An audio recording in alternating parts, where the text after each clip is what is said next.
ഇന്ധന വിലവർദ്ധനവിനെതിരെ കോൺഗ്രസ് പനയപ്പള്ളി മണ്ഡലം കമ്മിറ്റിയുടെ നേതൃത്വത്തിൽ പ്രതിഷേധം സംഘടിപ്പിച്ചു.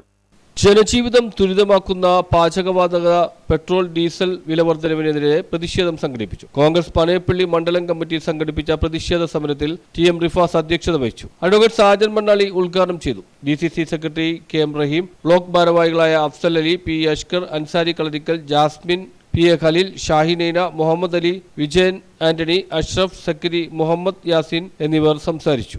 ഇവിടെ നടക്കുന്ന തെരഞ്ഞെടുപ്പുകളൊക്കെ നീതിയുക്തമായിട്ട് നടത്തുന്നതാണ്, എല്ലാ നിയമങ്ങളും അനുസരിച്ച് നടത്തുന്നതാണ് എന്ന് ആർക്കെങ്കിലും പറയാൻ കഴിയും?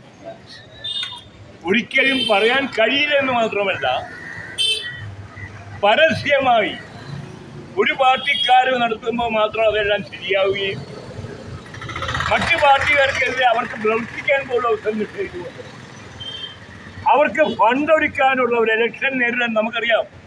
ഒരു ഇലക്ഷൻ എന്ന് പറയുന്ന സമയം എന്ന് പറയുന്നത് ഒരു നിർണായക മുഹൂർത്തമാണ്.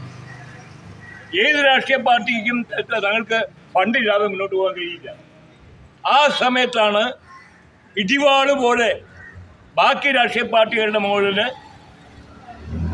അനാവശ്യമായ റെയ്ഡുകളും മറ്റും നടത്തി അവരെ ബലിയാടാക്കുന്ന ഒരു രീതി, അതിൻ്റെ പുറത്ത് അധികാരത്തിലേറുന്ന ഒരു സർക്കാരാണ് ഇന്നിവിടെ ഈ നാട് ഭരിച്ചുകൊണ്ടിരിക്കുന്നത്. News bureau, Mattancherry.